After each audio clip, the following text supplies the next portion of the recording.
Hi everyone and welcome to my channel. If you've been watching my channel, you will see in the last few weeks I have started doing 3D printing. Now I had a question asked of me of what I was using to design the printed items that I've done. Now they are very basic, so I'm very new to this, but what I came across, and this was watching YouTube videos from YouTubers who do 3D printing, and the program they came up with, which is very basic, is called Tinkercad. So let's switch over. I thought I'd do a video of this and show you it. Let's switch over to the computer and I'll show you it in operation. Now it's a browser-based system, so it's Tinkercad.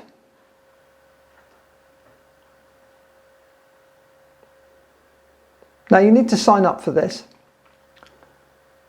As I say, it's very simplistic things that I'm doing at the moment. So what I'm going to do is I'm going to just give you some idea how to do it. Now there are tutorials in Tinkercad which is worth doing to teach you how to do this. So I'm going to open up this one and we just say tinker this.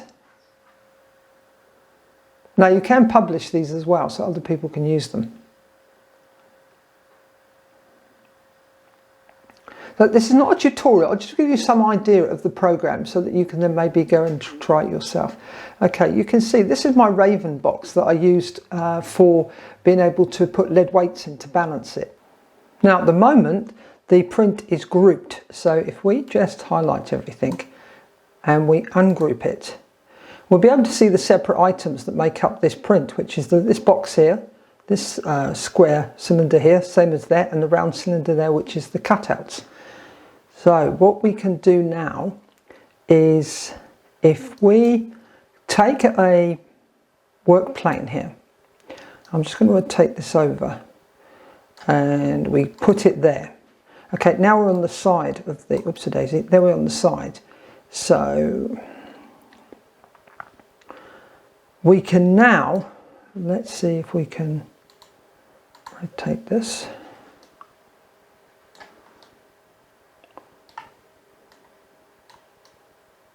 Sorry, just trying to get this into the area I want it into. There you go.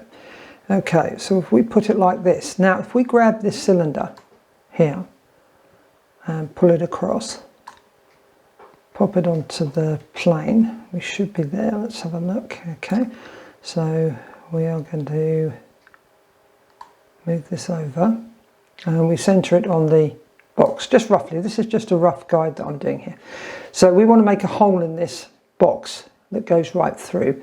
So let's pull this, let's change its width. So if we click on here, we've got the, let's make it 10 millimeters. So now it's going to go into an oval. And then we do the same here. Make that 10. Okay. Right, now if we get this nice and level, so we can see what we're doing, we need to grab this. Whoops a daisy, let's Control Z that. Let me make sure I'm not clicked on anything. Control Z, whoops. Okay, so now let's move it. So if I click on the item, I can use the cursor, the arrow keys to move it over. So let's just change the view. And we could obviously do this more precisely and get this absolutely 100% accurate.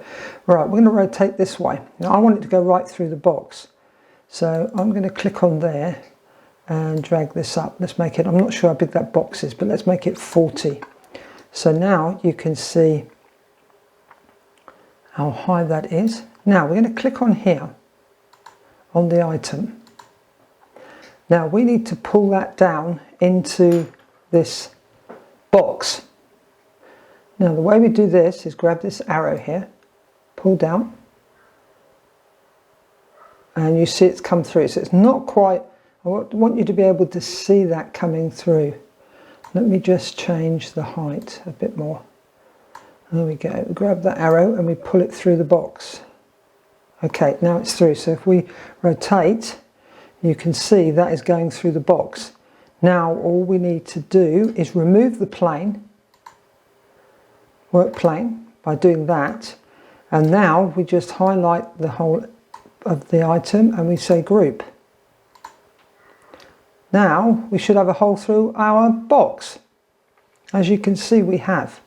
Now this is just a very, this is not a tutorial, I just wanted to show you this in operation. We can obviously drag in other shapes onto that box, but I just wanted to give you a rough idea and show you what I've gone from completely not knowing what I'm doing to at least be able to do basic things with this.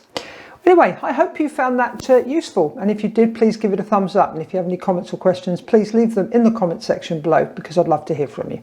Thanks for watching, happy flying, bye for now.